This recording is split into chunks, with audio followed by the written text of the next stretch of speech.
Fala pessoal, tudo bem com vocês? Sejam bem-vindos ao canal Manual Maker, o canal onde eu falo dos meus projetos de engenharia eletrônica e afins. E nesse vídeo aqui, vou falar de um tema bem interessante, que é o circuito da injeção eletrônica programável Speeduino, que é uma injeção de código aberto, gratuita, que está disponível na internet, todos os documentos, a firmware, código, tudo, para qualquer um que queira baixar, fazer a instalação no carro, fazer a montagem. O interessante dessa injeção, que visto que ela é de código aberto, nós podemos aprender bastante dela, do hardware dela, do software dela, que acaba sendo muito semelhante a outros tipos de injeções programáveis e até de injeções originais. Os conceitos são os mesmos, claro que cada modelo de injeção tem suas especificações, né? Então tem uma playlist aqui no card onde tem todos os vídeos sobre Speeduino, eu explico como fazer a montagem da placa, como fazer a configuração, gravação da firmware, e também dê uma olhada nos outros vídeos do canal, tem playlist sobre desenvolvimento de placa de circuito impresso, como essa aqui da Speeduino que tá aqui, você aprende a fazer todo o layout da placa, tem playlist sobre impressora 3D, entre outras coisas legais, então dê uma olhada. Mas vamos lá, estou aqui com o visualizador de Gerber da JLC PCB, onde estou com a versão 0.4.3D da Speeduino aberta. Então aqui eu vou me basear nessa placa e no esquema elétrico dela, que nos mostra em detalhe todos os componentes. Então aqui a gente começa pelo Arduino, né, que vai incluso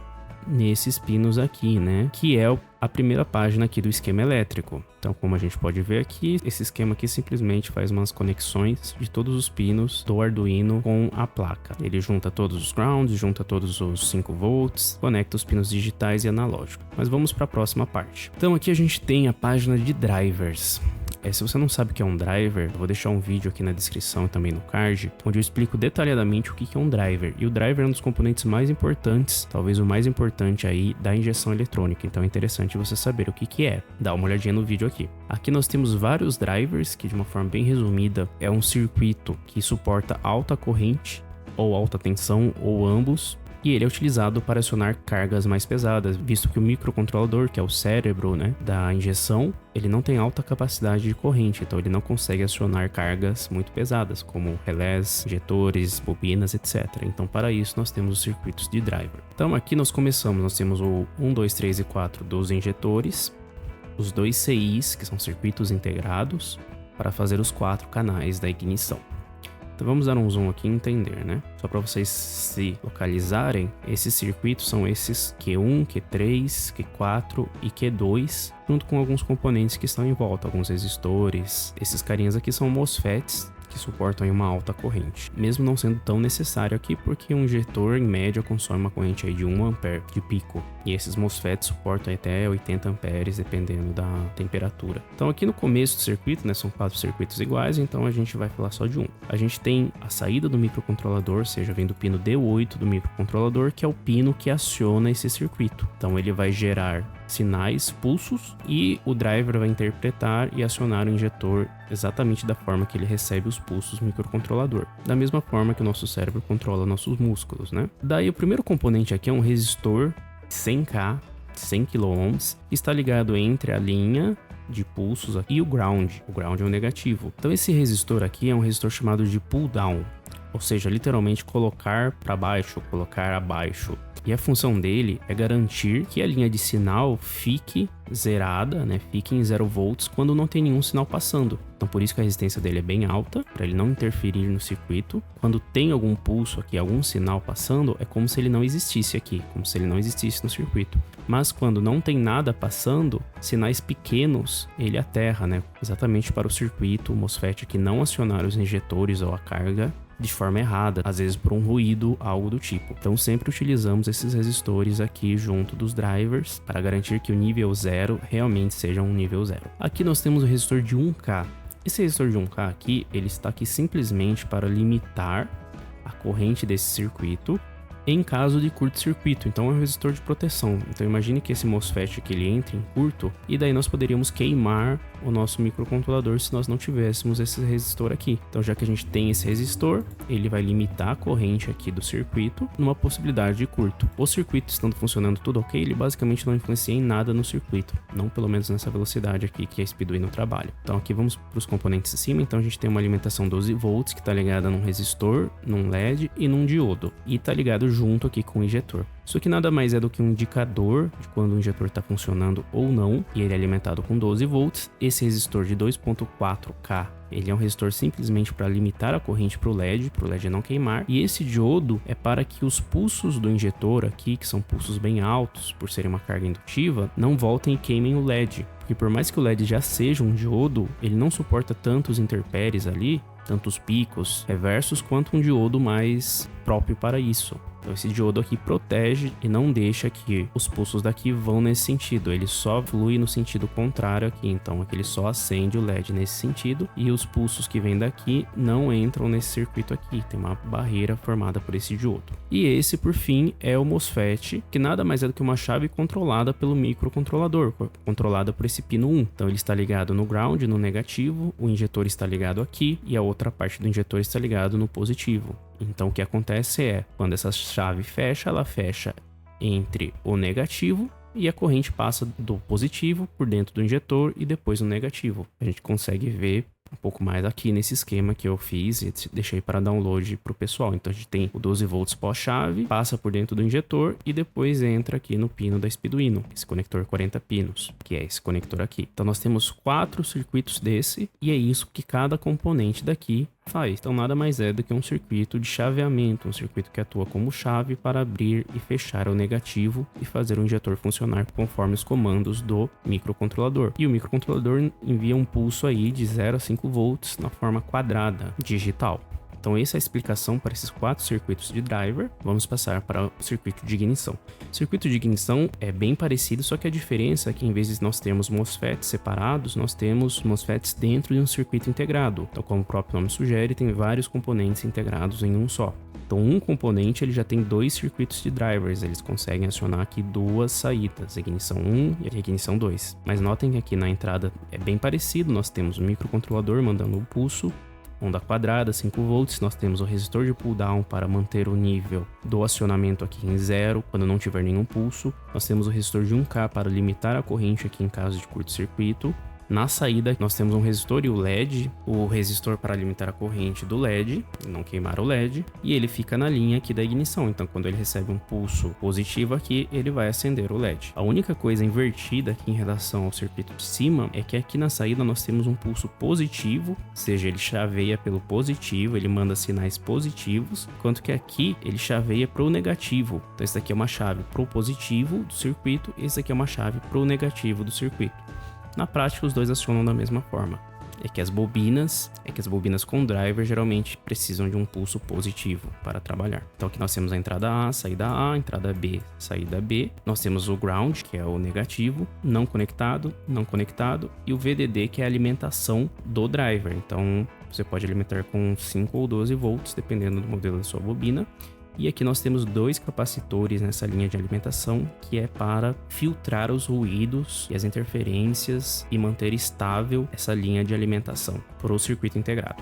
Só para vocês entenderem, estou com um datasheet aqui do TC4424, que é esse CI, e ele é assim por dentro. Então ele tem 2 circuitos desses por dentro. Então nós temos o input, o ground, a alimentação e o output. Então ele tem várias coisas aqui dentro que melhoram a eficiência dele. Então nós temos portas inversoras, nós temos vários MOSFETs. E o interessante dele é que ele pode trabalhar tanto chaveando o positivo quanto chaveando o negativo, porque ele tem 2 MOSFETs aqui. Então ele pode chavear para o negativo se for necessário ou chavear para o positivo se for necessário. Então nós temos 4 saídas para ignição, né? Temos esse jumper aqui, o JP1, que ele faz a seleção da tensão para o circuito integrado, ou 5 ou 12 volts, e eles ficam localizados aqui. É o 2 e o 4. E aqui no entorno você tem os resistores aqui. Você consegue entender qual resistor é qual pela descrição aqui. O R4, R3. Então a gente vê aqui, ó, R3, R4. Então são esses resistores que estão em volta que fazem parte desse circuito aqui.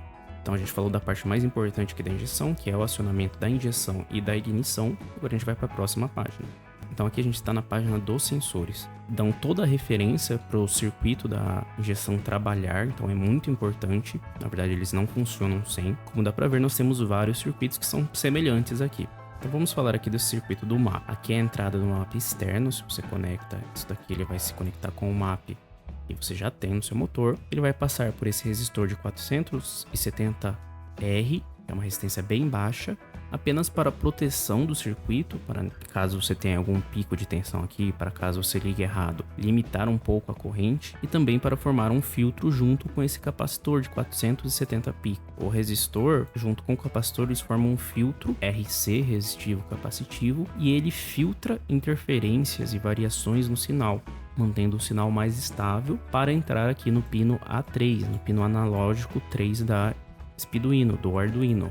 Esse pino ele tem um conversor analógico digital, consegue trabalhar com sinais analógicos, então ele consegue ler todos os níveis de tensão entre 0 e 5 volts, diferente de um pino digital que só consegue ler 0 e 5 volts.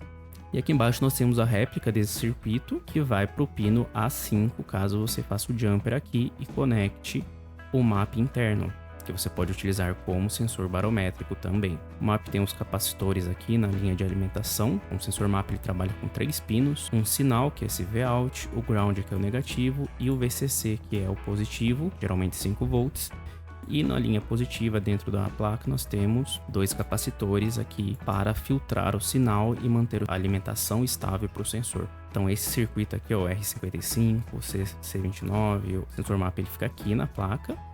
Esse jumper ele fica aqui, o JP11, e a gente tem o R55, C29, o R55 aqui, então ele vai nessa direção aqui.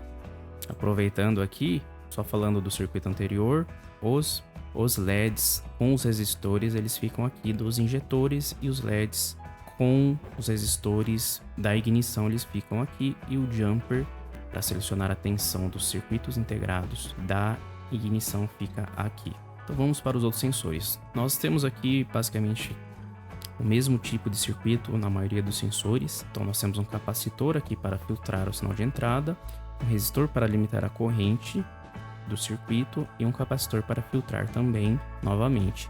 E o resistor com o capacitor, eles formam um filtro que estabilizam o sinal também, além de proteger. Esse aqui é o circuito de entrada do sensor O2, né, da sonda lambda, que entra por aqui, passa por esse circuito e sai para o pino A8, que também é um sinal analógico, que varia entre 0 e 5 volts. Nós temos esse ADC clamp aqui em todas as entradas. Esse ADC clamp aqui ele vai para o SP721, que nada mais é que um circuito de proteção.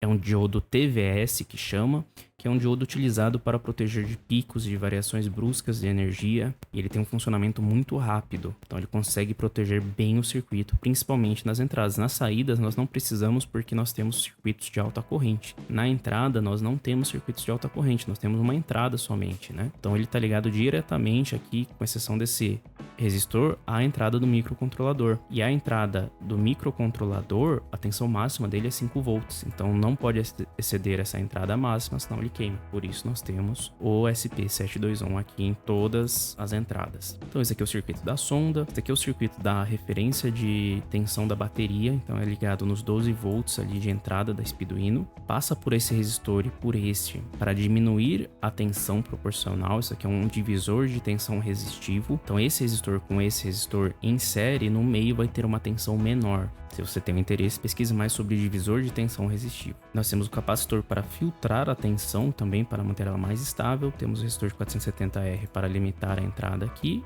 E o capacitor de 220 nano para fazer a filtragem do circuito igual nos outros. Então entramos aqui no microcontrolador para ele ter uma noção da tensão da bateria. E também nós temos a ligação com o SP721 para proteção. O sensor flex, ele é um pouquinho diferente, é um circuito um pouco mais simples, porque nós temos a entrada do microcontrolador e a entrada do sensor no mesmo lado, e também o circuito de proteção aqui do SP721, um capacitor de filtro, e nós temos um resistor de 2.4K que vem do VDDA, que é a alimentação do sensor e 5 volts. Então esse resistor, ele é semelhante ao resistor de 100K que nós tínhamos nos circuitos de driver aqui, só que ele faz o papel inverso. Isso aqui é um resistor de pull-up, ou seja, ele coloca para cima o nível de tensão. Então, em vez de colocar para baixo em 0 volts, ele mantém o nível de tensão em 5 volts quando não tem nada passando, e quando o sensor atua, ele leva esse sinal para o nível baixo, para 0 volts. Então esse sensor trabalha, entre aspas, chaveando para o negativo. Então nós precisamos manter a tensão quando não tem sinal positiva,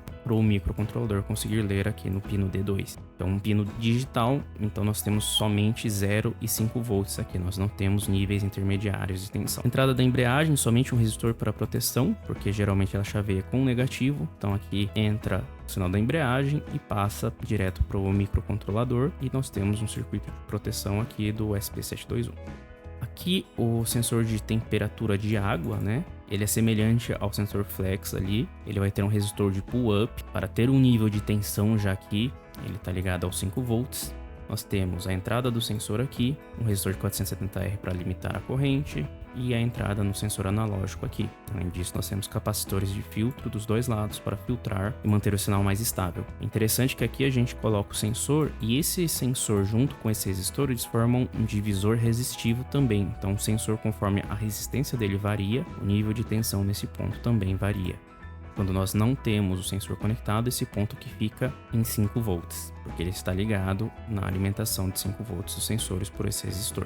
Semelhante aqui ao circuito de bateria, que nós temos um resistor e o outro resistor aqui ligado na alimentação, o sensor ele funciona como um resistor. Temperatura de ar é exatamente o mesmo circuito, entra o sensor de ar aqui, temos o resistor pull-up aqui ligado na alimentação 5 volts, filtros e o resistor de 470R ligado aqui no SP721 e na entrada A0, entrada analógica. TPS é a mesma coisa, só que não temos o resistor de pull-up, então ele vai entrar aqui um sinal de 0 a 5 volts, filtros, resistor para limitar a corrente e entra no pino A2, também proteção no SP721. Por último, o sensor aqui, nós temos o sensor de rotação e fase.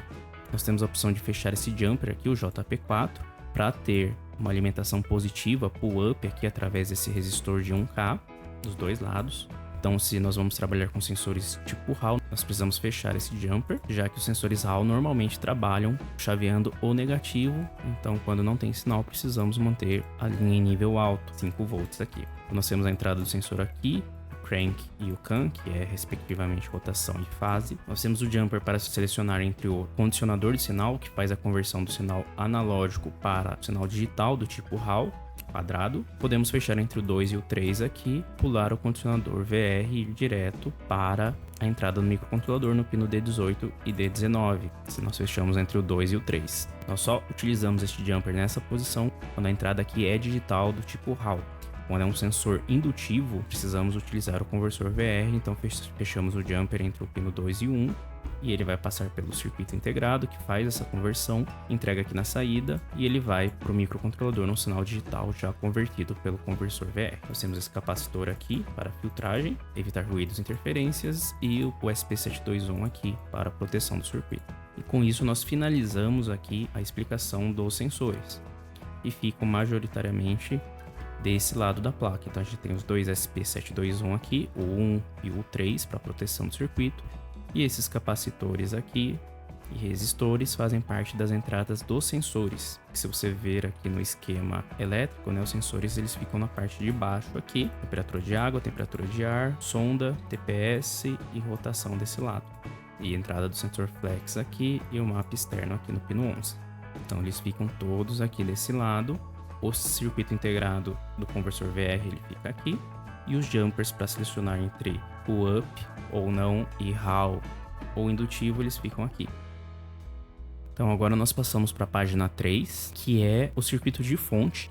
Ele fica aqui na entrada, então nós temos o borne 12 volts, passa por esses componentes e passa pelo regulador de 5 volts. Reduzir a tensão para 5 volts porque o microcontrolador trabalha com 5 volts e os sensores também, geralmente. Então, ele é esse circuito aqui. Nós temos o 2940 aqui, que é um regulador de 5 volts, a tensão positiva 12 volts entra aqui, e aqui na saída nós temos 5 volts. Nós temos esse diodo TVS aqui na entrada para proteger de picos e surtos de tensão, para não queimar o microcontrolador. Dois capacitores de tântalo aqui para filtragem do sinal que está entrando, então ele reduz interferências, ruídos e estabiliza a tensão de alimentação. Esse diodo aqui é para proteção, caso você inverta o sentido dos fios de alimentação, os 12 volts. Ele não vai queimar porque esse diodo só permite passagem de tensão positiva desse sentido para cá, e não do sentido contrário. Por isso que é importante utilizar ele.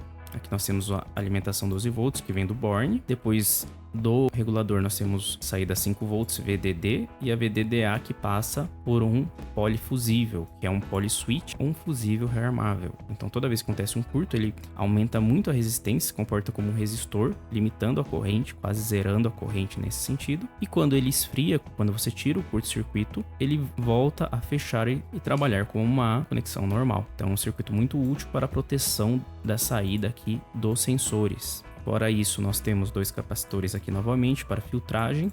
Aliás, um capacitor de tântalo está aqui e o outro está aqui. E esses 2 aqui são capacitores de 100 nano para filtragem do sinal também de ruídos. Os valores maiores estabilizam o sinal e os valores menores eles trabalham filtrando ruídos de alta frequência. Aqui embaixo nós temos a proteção de reset, que é para quando nós fechamos esse jumper 12 aqui, nós ligamos a alimentação no pino de reset do Arduino e assim ele não vai resetar quando nós conectamos via USB.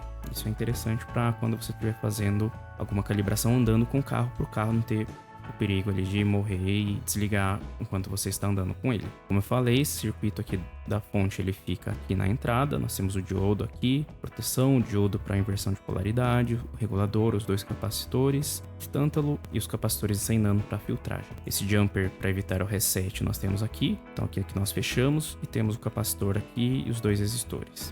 Então aqui nós temos o conector 40 pinos, onde nós vemos todas as entradas, que é esse esquema que eu fiz aqui, é onde nós fazemos as conexões. Bom, e se você está gostando do vídeo, já deixa o like, que esse tipo de conteúdo você não vê fácil por aí. Então deixa o like, se inscreve no canal. Se quiser contribuir com o canal, você pode assinar o canal a R$ 2,90 por mês. Tem também a opção de valeu demais, caso você queira mandar um valor pra gente. Mas o principal é, não se esqueça de curtir o vídeo e se inscrever no canal, se você gosta do meu trabalho.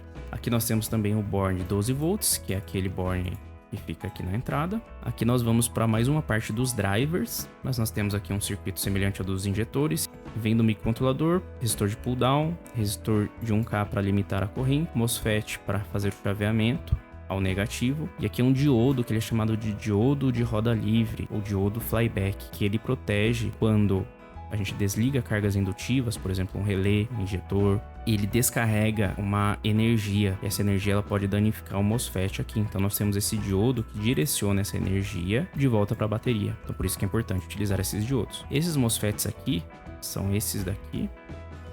Esses 2 aqui, o Q5 e o Q6, eles têm uma capacidade de corrente inferior, em torno de 1, 2 amperes. Nós temos os 2 diodos flyback aqui, os resistores de pull-up e limitação de corrente aqui, são esses daqui. E desse lado aqui nós temos o LN2003, que nada mais é do que um circuito integrado com 7 drivers dentro. Essas 2 entradas estão jumpeadas, né? Então elas estão conectadas para trabalhar em paralelo e aumentar a corrente. Entre o mesmo sinal no pino 1 e 2, também a saída está jumpeada para ter a mesma potência na saída. Então ele tem o mesmo acionamento nesses 2 pinos e o mesmo chaveamento aqui nos pinos de saída. Com isso nós conseguimos ter 1 ampere de capacidade máxima quando nós jumpeamos, porque cada saída desse circuito integrado suporta 500 mA. Quando nós jumpeamos as duas, nós temos 1 ampere de capacidade máxima. Com isso, nós podemos acionar alguma carga um pouco mais pesada, como por exemplo o circuito de boost. Então, o resistor de pull down, manter o sinal nível baixo para não acionar a carga, as entradas e sai aqui para o HC1, saída de alta corrente 1, boost. E aqui nós temos a saída direta do microcontrolador, pino 47, 45, 49, que é para acionar a ventoinha, a bomba de combustível e o tacômetro. O tacômetro, ele tem um resistor de pull-up aqui ligado nos 12 volts para manter um nível alto, nível 12 volts, porque é assim que o painel lê. Então esse circuito aqui ele chaveia para o negativo. Então nesse caso específico do tacômetro, nós precisamos ter 12 volts aqui para manter o sinal positivo e o circuito integrado chaveia para o negativo. É esse circuito aqui, os 2 resistores ficam aqui de pull down, o circuito integrado fica aqui. Se você tem a versão 0.4.3C, ele vai ficar aqui desse lado, né, do lado da protoárea. Você tem que colocar esse circuito integrado e fazer as conexões igual eu mostro nesse diagrama.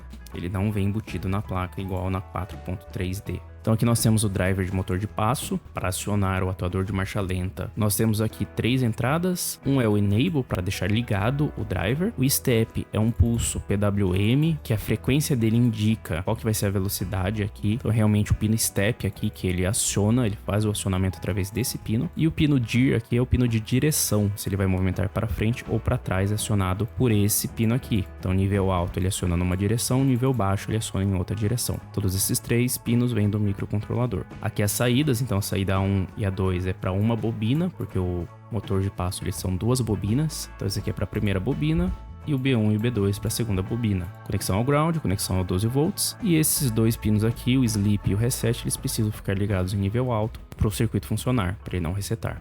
E por último aqui dessa página nós temos o conector do Bluetooth. E aqui nós temos um divisor resistivo para diminuir a tensão que sai do microcontrolador de 5 volts para 3.3 volts para entrar no circuito do Bluetooth, na plaquinha do Bluetooth, porque ela trabalha com 3.3 volts. Então com isso nós terminamos a terceira página.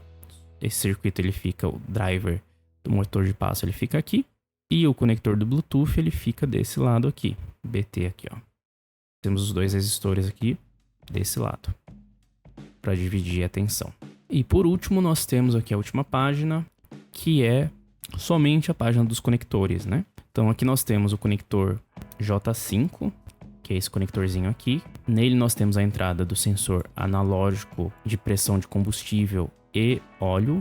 Nós temos os capacitores para filtrar, os resistores para limitar a corrente e fazer o filtro junto com o capacitor. Eles entram aqui no pino 1 e 2. O pino VSS é o pino que ele entra direto, ele é para utilização do sensor de roda, de velocidade de roda. O D21 acabamos não utilizando. Daí do VSS aqui que entra nesse conector, ele passa aqui por um filtro capacitivo, ele passa para um resistor de pull-up para manter o sinal positivo.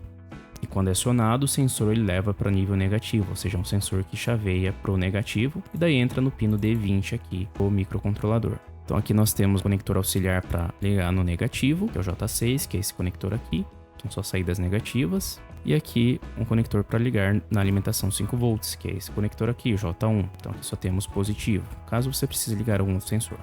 E o J8, aqui, ele é um conector com alimentação 12 volts, caso você precise ligar algum sensor. Os fusíveis resetáveis é o F2 e o F1, então eles ficam aqui nessa posição. Então, resumindo, entrada da fonte, LED dos injetores, driver de motor de passo, 4 drivers dos injetores, os drivers de menor potência, os drivers para os relés, drivers das bobinas, os LEDs das bobinas, circuito de filtros para os sensores, proteção para os sensores, conversor VR, jumper para o conversor VR e no final é isso o circuito. Então aqui nós tivemos uma abordagem mais técnica, mas aqui acho que dá para entender o que cada componente faz, mesmo você não entendendo tanto de eletrônica. Acho que eu tentei explicar da forma mais clara possível e daí agora você consegue ter uma noção maior do que cada componente faz, para ter mais certeza na hora de fazer a montagem na sua placa. Então, novamente, deixe seu like se você gostou do vídeo, comente para sugestões de vídeos e dúvidas, se inscreva no canal, ative o sininho e nos vemos numa próxima, beleza? Valeu!